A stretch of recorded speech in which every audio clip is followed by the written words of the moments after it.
Well, you better wake up, because every nation is susceptible to the laws of nature, and nature's God. Well, the choice after Trump is clear. Finish the realignment or let the old moneyed interests and new radical left negotiate our future behind closed doors.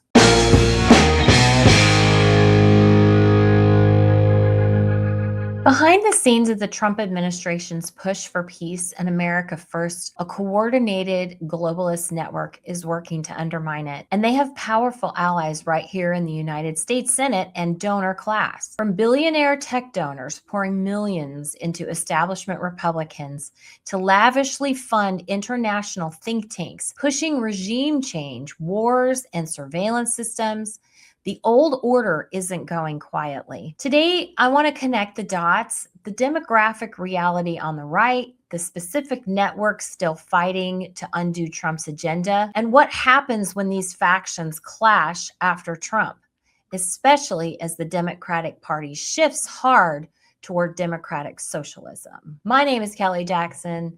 This is Still Not Canceled, where we question everything, especially the narrative. And I'm going to just jump right into this clip from Rich Baris, who is my absolute favorite pollster and the guy who makes the most sense to me when it comes to the future of American politics. It's basic math that everyone needs to get through their heads now, which is why, by the way, Joshua and I wrote Burn It Down. You have a wing of this coalition that is very loud and has a lot of money. They're also dying. There's no other nice way to put it. They're dying, and there's no growth potential because nobody younger and younger generations sees the world the way they do. And of course, it's statistics, not nobody. You'll find some people, but the tiny amount is not enough to replenish their ranks when the silent gen and boomer one dies. It's that simple. And the only faction of the right-wing coalition that has a platform that appeals to Gen X and down is the populist anti-war base. This idea we're somehow going to return to Bushism, and there was this whole faction that opposes JD Vance, and they're going to get him. They're going to get an alternative nominated. I'm sorry, I'm just going to say it. You're going to get a Ted Cruz or a Marco Rubio nominated over JD Vance, and then they somehow have a snowball's chance in hell of winning a national election is not only laughable to people who actually understand the numbers, it's not only ridiculous, and Democrats on the other side are just laughing hysterically at how stupid some people could possibly be, but it's actually insulting at this point. It's insulting to the voters that you would do this, that you would not see the A-B comparison here. You couldn't win a national election to save your life, then you killed the party. Donald Trump came around and resurrected it like Lazarus, walks it out of the tomb and makes it a national viable force. And your response is to what?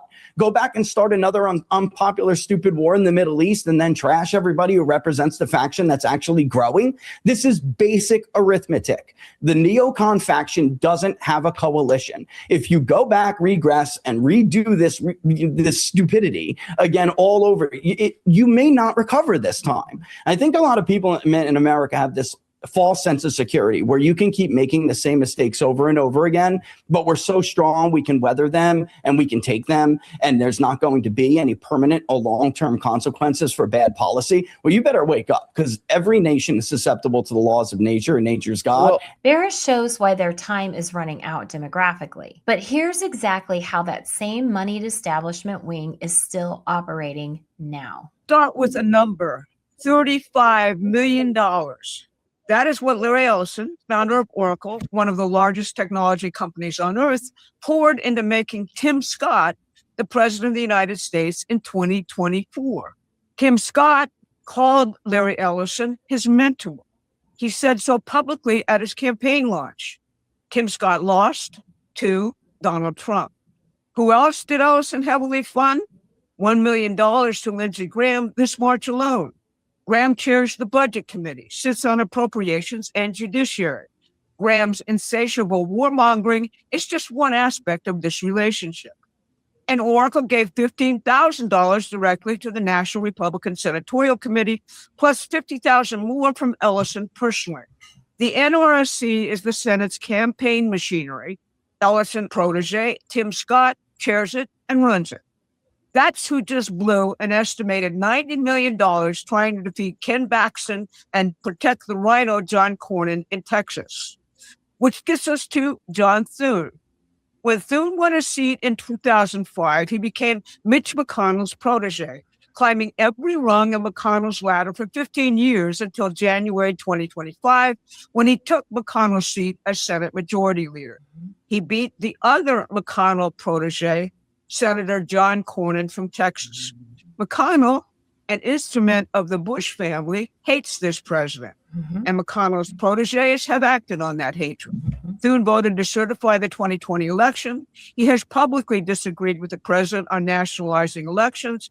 And in 2024, he endorsed, guess who? Tim Scott.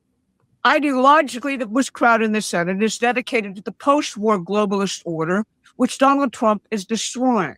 That's why they gave billions to Ukraine in a blank check for war with Russia, and they still try to block Trump's push for peace there. When the British House of Lords came to Washington in 2018 and 2026, they were studying what could be done to save their world order from the American president. Both times they reported that Congress and the defense and intelligence officials were still committed to their order, even if President Trump was not. Here's Lord Robertson this year making that point. But we need to remember and underline that President Trump and his administration are not the whole of the United States of America. It's a huge country with an elected Congress and a diverse politics. And that brings us to Tony Blair's 5,700-word manifesto and what it means for U.S. politics. Tony Blair was a favorite of George W. Bush, and he was named first friend by Barack Obama in 2009, and that relationship has continued ever since. In 2016, Blair incorporated the Tony Blair Institute. He said its mission was to counter, quote, the rise of populism, namely the Brexit uprising in Britain and the Trump uprising here. My study of the Institute shows his plan had 3 tracks: lock down the Senate home through mass surveillance and censorship, ingratiate himself with Donald Trump and his policy circles, and lock America into a forever war with Iran, just as he did with George Bush in Iraq. Blair's Institute was underwritten by $130 million from Larry Ellison. That's that name again, with smaller additional funding from Bill Gates. Baris laid out the brutal arithmetic. The loud, moneyed, neocon-tinged wing is aging out with almost no replacement from younger generations. Only the populist America First anti-war base is actually expanding the coalition Trump rebuilt. The Promethean video, which features Barbara Boyd, and I highly recommend that you follow Promethean updates on YouTube, shows precisely who and what that fading wing still controls. Billionaire Larry Ellison pouring $35 million into Tim Scott, another $1 million into Lindsey Graham, and tens of thousands more into the NRSC and Senate machinery. John Thune, McConnell's protege, as we all know, now runs the Senate, a body that has repeatedly blocked or slowed Trump's agenda. At the same time, the Tony Blair Institute, bankrolled with $130 million from Larry Ellison, spent years building the case for regime change in Iran, complete with B-2 bombers and bunker busters, while advancing surveillance and governance models that clash with populist priorities. When Trump struck limited targets and stopped, Blair had to pivot to his radical center reinvention tour. Zoom out to 2026. While that moneyed Republican establishment still tolerates Trump because it has no alternative, Democratic Socialists of America-backed candidates led by New York Mayor Zohran Mamdani just swept key congressional primaries, defeating incumbents and pushing policies like rent freezes, free public services, wealth taxes, and stronger anti-intervention stances. I am going to be doing a video very soon on the rent freezes and how that is going to be affecting New York's real estate market, but that's a different day. After Trump's presidency ends, these internal battles collide. On the right, the fight will be between the populist base and the only growing segment and the donor-driven establishment that still dreams of the old uniparty swamp.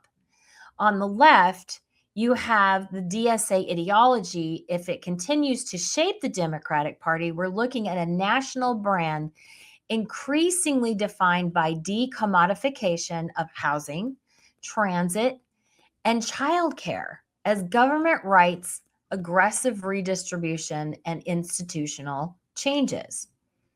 For America, the stakes could not be higher. A successful populist realignment can lock in a durable working class, nationalist coalition focused on sovereignty, energy dominance, manufacturing, and restraint abroad, stabilizing the country. But if the moneyed right reasserts control and cuts deals with a more radical Democratic Party, which would be a bit of a shock since those people are such ideological purists, I'd be surprised if they would actually agree to anything like that. However, money does talk. We would drift toward a very swamp voters rejected, only now with a far left pole. That path deepens polarization, risks blue state socialist experiments spilling over, and erodes the constitutional and economic foundations built over 250 years. The math is unforgiving. One side is dying. The populist base is the only one growing.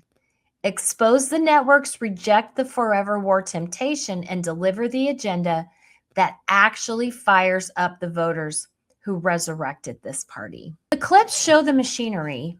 Baris shows the demographic clock. The choice after Trump is clear. Finish the realignment or let the old moneyed interests and new radical left negotiate our future behind closed doors. Midterms are coming. Shock the Senate, send the thunderclap. Please subscribe, share this breakdown, and support the populist conservatism that keeps America first. My name is Kelly Jackson. Again, this is Still Not Canceled, where we question everything, especially the narrative, and I'll see you next time. Bye-bye.